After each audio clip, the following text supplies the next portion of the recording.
O século XVIII foi palco de uma revolução clínica, cujo precursor foi Thomas Sydenham, ainda no século XVII, citado no último vídeo. Após resgatar a medicina à beira do leito, Sydenham abriu caminho para outros clínicos brilhantes, dos quais podemos citar Herman Boerhaave.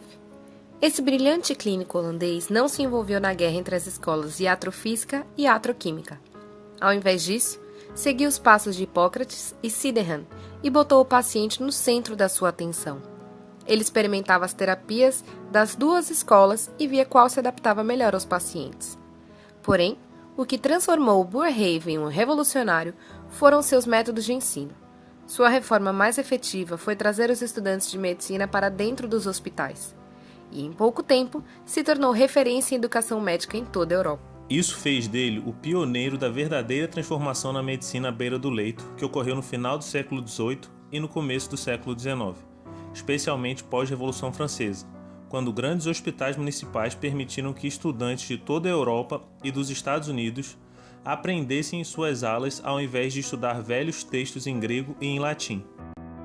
Também foi no século XVIII que a medicina mudou seu caráter individualista para um mais coletivo.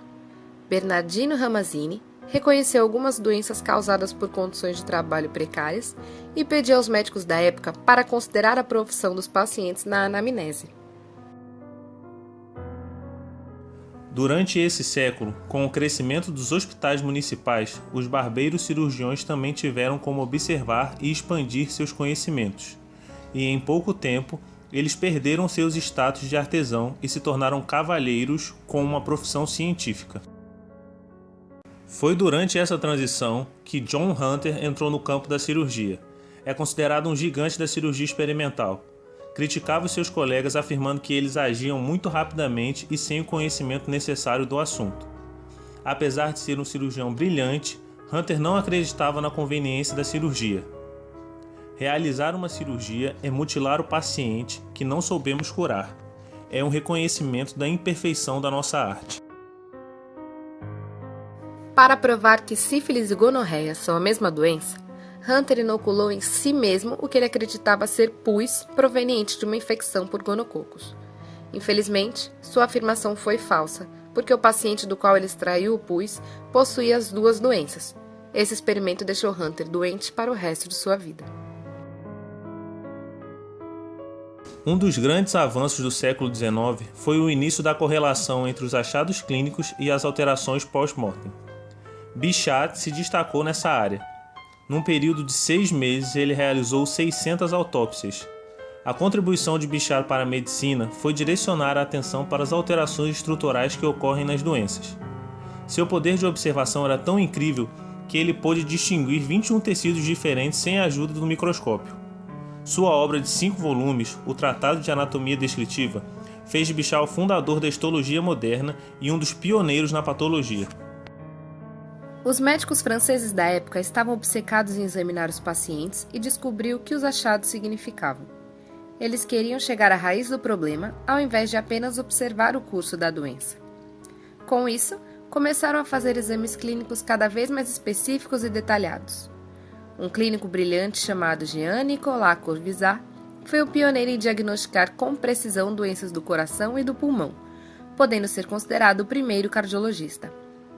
Corvisart deu atenção especial às técnicas de percussão desenvolvidas por Alain Bruguet, resgatando o interesse da classe médica pelos métodos acústicos de diagnóstico.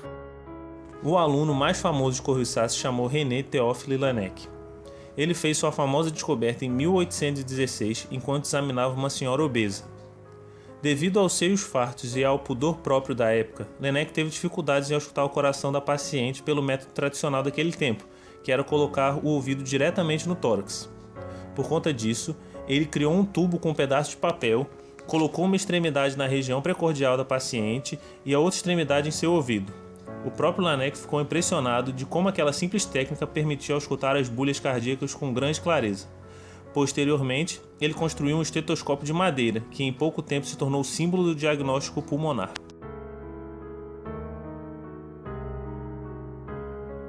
Conforme o interesse no estudo da anatomia foi aumentando, o número de corpos disponível para dissecção foi ficando escasso. Com isso, foi se formando um mercado negro de cadáveres no qual saqueadores de túmulos roubavam corpos de cemitérios e vendiam para os anatomistas. Os preços dos cadáveres foram ficando cada vez mais altos e, em 1829, o dono de uma pousada chamada William Hare, junto com seu amigo Burke, começou a matar seus hóspedes para vendê-los para os anatomistas. Ambos foram descobertos e enforcados posteriormente.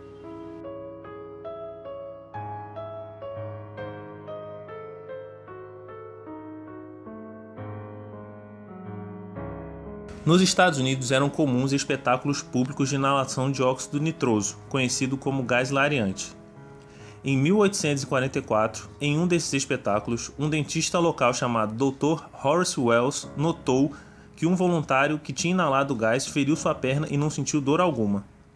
Wells então começou a usar esse gás nas suas extrações dentárias. Dirigiu-se a Boston para fazer uma demonstração na Faculdade de Medicina de Harvard, porém o paciente sentiu dor durante a extração. Tal acontecimento o fez ser expulso da faculdade e ser tratado como um impostor, fazendo Wells desistir das suas experiências e da profissão de dentista. Também em Boston, outro dentista chamado William Morton insistiu na ideia de fazer extrações dentárias sem dor e substituiu o óxido nitroso por éter sob orientação de seu ex-professor de química, Charles Jackson. Os resultados foram surpreendentes e, em pouco tempo, Morton tinha um prestígio internacional, o que levou Jackson a disputar com ele o mérito da descoberta da anestesia. Nos anos seguintes, foram introduzidos novos agentes anestésicos. Ao óxido nitroso e ao éter, seguiu-se o clorofórmio e, posteriormente, no século XX, começou a ser utilizado o ciclopropano e o halotano. O homem que deu os primeiros passos efetivos em relação à prevenção de infecções provavelmente sabia muito pouco sobre bactérias. Ignaz Semmelweis salvou milhares de mulheres apenas observando e testando empiricamente técnicas de antisepsia. Semmelweis notou que a ala do hospital em que médicos e estudantes realizavam os partos tinha uma taxa de mortalidade maior do que a ala em que as parteiras realizavam. Concluiu então que os estudantes vindos da ala de dissecção levavam matéria cadavérica para os parturientes. Semmelweis pediu para os estudantes lavarem as mãos com água de cal clorada e escovarem as unhas com uma bucha, levando a taxa de mortalidade de 12,4% para 1,7%. Após os avanços da anestesia, o principal problema das cirurgias eram as infecções pós-operatórias. O grande cirurgião Joseph Lister foi o primeiro a aplicar técnicas de antisepsia nas cirurgias. Nessa época, Pasteur tinha acabado de descobrir os micro-organismos que causavam a fermentação no vinho. Comparando o processo de fermentação do vinho com a formação do pus, Lister criou sua teoria, que não são os miasmas, mas sim as bactérias presentes no ar que causam as infecções. A partir daí, desenvolveu um spray de ácido carbônico que seria borrifado durante a cirurgia. Após fracassar nessa tentativa, sugeriu que os cirurgiões lavassem suas mãos com solução de ácido carbônico antes dos procedimentos e que mantivessem sempre limpas as feridas operatórias. Esse foi o começo dos métodos de antisepsia na cirurgia.